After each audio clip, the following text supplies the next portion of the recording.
तो पिछले एपिसोड में आपने देखा था कि रानी चमगादड़ की बहन आमला को एक श्राप मिला था, जिससे रानी और उसकी बहन बहुत ज्यादा दुखी थी। लेकिन सुनहरी चिड़िया और करण के मित्रों की सूझबूझ से इस परेशानी का भी हल ढूंढ लिया जाता है और मुश्किल से अमला का श्राप टूट जाता है और सभी खुश हो जाते हैं। अब आगे।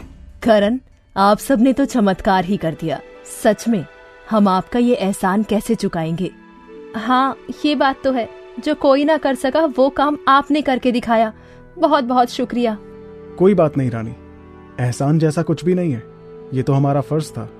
अच्छा रानी साहिबा, अब हम सभी को यहाँ से जाने की जरूरत है। हमें गांव वालों के पास जाना होगा। हाँ अवश्य, एक बार फिर से धन्यवाद। और इसके बाद करण और बाकी मित्र वहां से चले जाते हैं।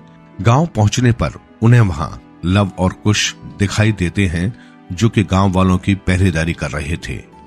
ओ बेचारे छोटे पहरेदार। हंसना बंद करो तुम दोनों। लगता है ये नाराज है हमसे। और क्या, तो बिल्कुल है। तुम हमें जो लेकर नहीं गए। अरे फिर गांव वालों की रक्षा कौन करता? तुम दोनों इतने बहादुर हो, इतने समझदार हो, इसलिए तुम्हें यहाँ रखा। हाँ, हमें तो बाकी सब में कोई इतना बहादुर और समझदार नहीं लगा। क्या सच में? बिल्कुल। फिर ठीक है, फिर तो हम ही सबकी रक्षा करेंगे आगे से। हाँ बिल्कुल। तो सब लोग हंसने लग जाते हैं। अच्छा बच्चों, हुन हम दोनों को भी साड़े गांव लौटना है जी। रात हो तो पहला। अच्छा, लेकिन आप दोनों की बहुत याद आएगी। हाँ सच में, आपको रोक भी नहीं सकते। अब क्या करें, आप दोनों का जाना भी जरूरी है। हाँ जी, जरूरी तो हैंगा कद्दू काट के। उनके जाने के बाद से सब उदास हो जाते हैं। बुलबुल और शुगर रोने लग जाती हैं। अरे नाना बच्चों, ऐवे नहीं कर दे। अरे रोना जी, तुसी कद्दू काट के फिर मिलने आ जाएंगे जी सभी से। हाँ वाहे गुरु, तुसा सारे दा भला करे और जल्दी तुसी सफल हो जाओ। हाँ, आपकी दुआ से सब अच्छा ही होगा। इसके बाद दोनों पति पत्नी वहां से चले जाते हैं। थोड़ी देर बाद शाम हो जाती है। वहीं गांव के सभी लोग खुश थे कि उनके ऊपर से बला टल गई है। हाँ चलो बला टली, आज तो चैन की नींद सोएंगे। हाँ, पर पहले कुछ खा तो ले, बड़ी भूख लगी है। हाँ चलो सब खाते हैं। जल्दी खा के सो जाओ, सुबह जल्दी उठना होगा। हाँ, हमें सुबह यहाँ से वापस भी निकलना है। हाँ करमजीत, अब यहाँ काफी दिन हो गए हैं। इसके बाद सभी लोग अपना खाना पीना करके सो जाते हैं। तो सुबह होती है और सब बच्चे जाने की तैयारी करने लगते हैं। सभी बच्चों के माता पिता काफी दुखी थे, परंतु क्या वे भी क्या कर सकते थे, क्योंकि उनके बच्चे तो एक नेक कार्य के लिए आगे बढ़ चुके थे। सभी बच्चों के माता पिता अपने बच्चों को अलविदा करने के लिए घर से बाहर निकलते हैं। आप चिंता मत करो माँ, हम जल्द ही अपने कार्य को पूरा करके वापस लौटेंगे। हाँ माँ, आप भी दुखी मत हो। हाँ बेटा, जरूर। विजयी भव। ठीक है माँ, अपना ध्यान रखना। इसके बाद सभी बच्चे अपने मार्ग पर आगे बढ़ते हैं। चलते चलते उन्हें कुछ वक्त बीत जाता है और तभी उन्हें कुछ लोगों के भागने की आवाज आती है। ठहरो। क्या हुआ टॉबी? हाँ, सब रुक जाओ, हिलो मत। हाँ, कुछ लोग हमारी तरफ ही बढ़ रहे हैं करण। हे प्रभु, अब कौन आ रहा है? तुम चिंता मत करो शुगर, जो भी होगा हम सब देख लेंगे। तभी उनके पास गांव के 4 लोग आ जाते हैं। अरे क्या हुआ, आप लोग यहाँ पर क्या कर रहे हैं? सब ठीक तो है ना? नहीं, कुछ भी ठीक नहीं है। आपके जाते ही वहाँ पर फिर से हमला हो गया है। सब डर गए हैं और हर तरफ अपना अफरा तफरी मची हुई है। हाँ करण, हमारे साथ चलो और हमारी रक्षा करो जल्दी। हाँ करण, जल्दी चलो, नहीं तो अनर्थ हो जाएगा। और उसके बाद वो चारों आदमी बहुत रोते हैं। ये सब कुछ इतनी जल्दी हो जाता है कि इन लोगों को समझ नहीं आता कि अब क्या किया जाए। आप सब चिंता मत करिए, चलिए हम साथ चलते हैं। हाँ चलो सब। और सभी लोग दौड़कर गांव की तरफ भागने लगते हैं। भागा दौड़ी में करण और उसके बाकी दोस्त आगे निकल जाते हैं, लेकिन गांव के वो 4 आदमी पीछे रह जाते हैं। अरे पीछे कोई नहीं है, लगता है वो लोग तो पीछे रह गए। हाँ, पर वो सब आए क्यों नहीं? वो देखो ऊपर, ये कैसे पक्षी हैं? आसमान से 4 चील उड़ते हुए उनकी तरफ आते हैं और उनके चारों तरफ आकर खड़े हो जाते हैं। ये चील है या इंसान? ये दोनों ही है। चुप रहो, वो देखो, वो करण की तरफ आ रहा है। तो उनमें से एक चील करण के पास आता है, जो चीलों का सरदार होता है। तुम सबको मैं जिंदा नहीं छोड़ूंगा। तुम सबने मिलकर मेरी बहन चील रानी पर हमला किया था और मैं उसी का बदला लेने आया हूँ। लेकिन किस बात का बदला? हम सबने कुछ भी गलत नहीं किया। मुझे कुछ नहीं सुनना, मुझे बस तुम लोगों का वध करना है। और उसके बाद वो सारे चील मिलकर उन पर हमला कर देते हैं। साथियों, हमला हो रहा है, सावधान! हमला! आग! दोनों समूह के बीच में घमासान लड़ाई होने लग जाती है।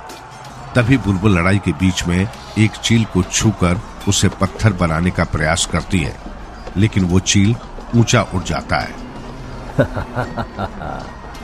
तू क्या सोचती है? मुझे पता नहीं तेरे बारे में। तू कुछ भी कर ले, मुझे हरा नहीं पाएगी। तो बुलबुल अपनी तलवार से उस पर हमला करती है, लेकिन वो चील बार बार बच जाता है और वो चील भी बुलबुल पर आक्रमण करता है। इसी बीच इन चील में से उनका सरदार अपना मुंह खोलता है और उसके मुंह से आग निकलने लग जाती है। आग! सब लोग बच कर रहो आग से।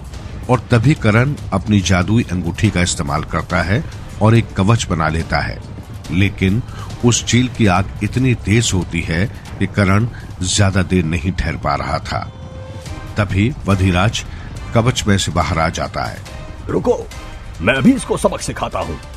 नहीं वधिराज! लेकिन चील राजा वधिराज पर आग से हमला करता है और वधिराज बचते हुए उसकी तरफ जाने लगता है। वधिराज, संभल कर! कितना साहसी है वधिराज! इसी दौरान वधिराज का हाथ हल्का सा जल जाता है। हे भगवान, आप ठीक तो है ना? हाँ बुलबुल, मैं ठीक हूँ। तुम सब अपना ध्यान रखो, मुझे कुछ नहीं होगा। और तभी से सब में घमासान शुरू हो जाता है। तभी सभी साथी चील सेना से बचने का प्रयास कर रहे थे। तभी बुलबुल लव के पास जाकर उसके कान में कुछ कहती है। फिर भी लड़ाई जारी रहती है। कुछ देर बाद बुलबुल और लव मरने का नाटक करने लगते हैं। नहीं, ऐसा नहीं हो सकता है।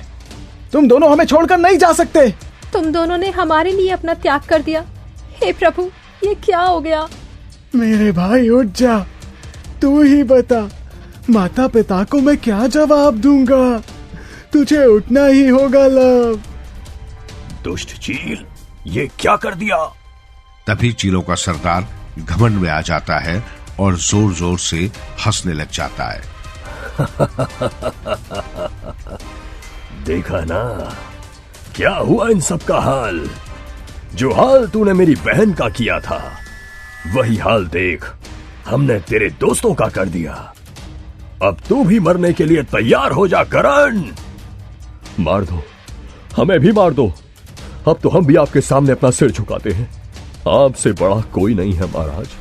देखा महाराज, आपकी शक्ति के सामने इन लोगों को आखिर झुकना ही पड़ा। हमने तो पहले ही भविष्यवाणी कर दी थी कि महाराज इन सब का खात्मा कर ही देंगे। उत्तम, अति उत्तम। और तभी करण और बाकी मित्र सरदार चील के सामने अपना सिर झुका लेते हैं और वहीं वो अपने घमंड में चूर होकर हंसता जा रहा था। और तभी बुलबुल मौका पाकर उठ जाती है और चुपके से वहां से चली जाती है और अच्छा मौका पाते ही वो चील सरदार के पैर को छू लेती है। अरे नहीं, ये क्या? और वो अपने शब्द पूरे करने से पहले ही एक पत्थर में परिवर्तित हो जाता है। तुझे हम जिंदा नहीं छोड़ेंगे। हमला! और वो तीनों फिर से करण और उसके दोस्तों पर हमला कर देते हैं। युद्ध फिर से शुरू हो जाता है। चील सेना भी काफी ताकतवर है, जरा संभल कर दोस्तों। हाँ भाई, ध्यान से। कर्ण और उसके साथी लगातार उनके वार से बचते रहते हैं। थोड़ी देर बाद 2 और सैनिक मर जाते हैं और चौथा कहीं जाकर छुप जाता है। करण और उसके मित्र उसे यहां वहां ढूंढते हुए दूसरी जगह चले जाते हैं। कहीं उसकी चाल ना हो। टॉबी कहाँ है? हे भगवान, कहाँ है टॉबी? और सभी वापस उस पुरानी जगह पर आ जाते हैं। देखते हैं कि टॉबी की जीभ बाहर है और उसे एक तीर लगा हुआ है। वो दर्द से तड़प रहा है। नहीं, टॉबी उठो। हे भगवान, टॉबी! करण, ये तीर मुझे जादुई लग रहा है। हो सकता है कि उसे इसका कोई उपाय पता हो। तो इस वक्त हमें उसी को ढूंढना होगा, वही कुछ कर सकता है। हाँ करण, जल्दी करो। शुगर, तुम परेशान मत हो, टॉबी ठीक हो जाएगा। अगले एपिसोड में हम देखेंगे कि क्या करण और उसके साथी टॉबी की जान बच पाएगी। देखते रहिए अगला एपिसोड।